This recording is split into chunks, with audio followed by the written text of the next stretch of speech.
So driving the Ascent Limited here, really like how easy it is to just drive in general. It's a very roomy SUV on the inside, but it drives like,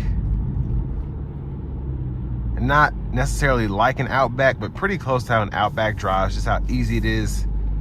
I feel with just the width and length, everything, it just doesn't feel like a typical SUV.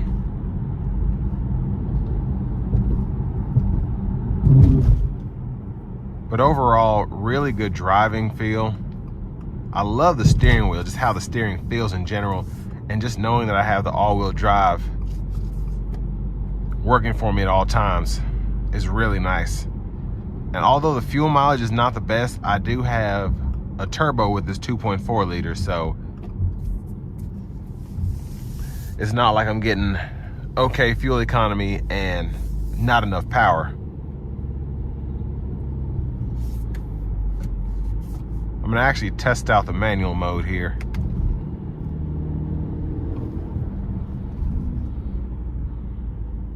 Really, really good turbo pull. It takes a minute to spool up, but once it does, it's good to go.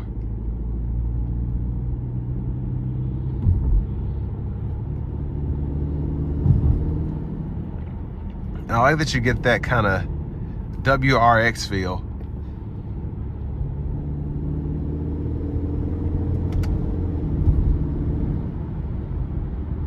And like I've said before, like I just did the Subaru Outback, and with the all-wheel drive systems, you really don't feel like you're going as fast because you're giving power to all four wheels, not just the front two, not just the back two.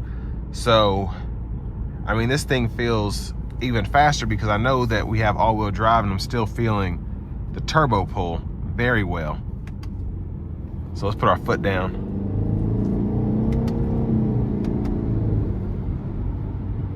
Yeah, really nice pull there. And just really like using the paddle shifters. The paddle shifters are really fun. On a lot of CVTs, they put paddle shifters and it's like, meh, but I really like this system here.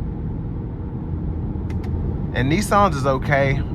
That's kind of my go-to when I think CVTs. But this Ascent just feels a lot more fun behind the wheel, probably because of the turbocharged 4-cylinder. The majority of the CVT setup you get from Nissan is naturally aspirated 2 liters, or the Rogue with that 1.5 liter VC turbo, which is incredible. But other than that, you really don't get that same fun experience driving with the CVT. But this Ascent definitely gives it to you. I'm gonna put it back into the normal drive mode now.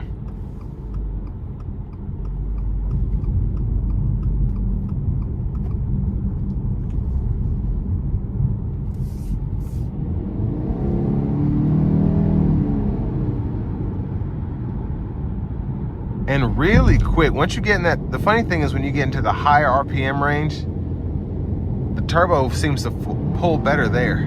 Like right there, feels really, really fast. So I'm not used to that. I'm used to having the best turbo pull in between 2 and 4,000 RPMs, but once you get higher up with this boxer engine, it feels like it pulls you better.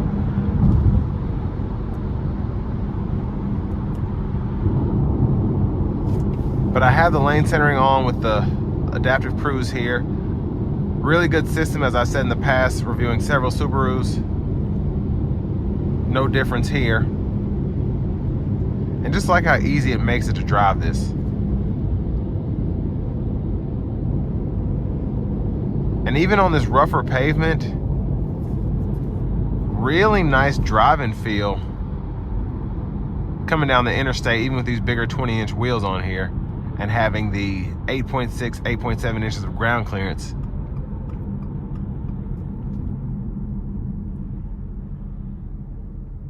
And just like I said, it's just really easy to drive this.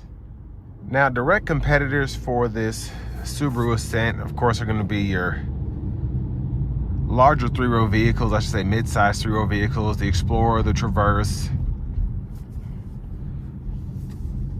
probably the Honda Pilot, Toyota Highlander. But the Ascent is in its own group because you get that standard all-wheel drive, but this really drives a lot. I feel like I'm in closer to a Subaru Outback than I am to a Toyota Highlander in this, in a good way. It's just really easy to drive. I don't feel like I'm as up high. I don't feel like the vehicle's as top heavy. It just drives really nicely, and I feel really nimble behind the wheel of this. And for the price at 43 grand, definitely not a bad deal for a 2.4 liter turbocharged 4. You get the CVT, but the CVT does a really good job, as you saw with the paddle shifters. It's really fun to use. But you also get all the standard Subaru safety features, navigation, CarPlay, Android Auto. So definitely something that if you want a Subaru Outback, but you want to be able to haul your kids around, definitely take a look at this 2023 Subaru Ascent Limited.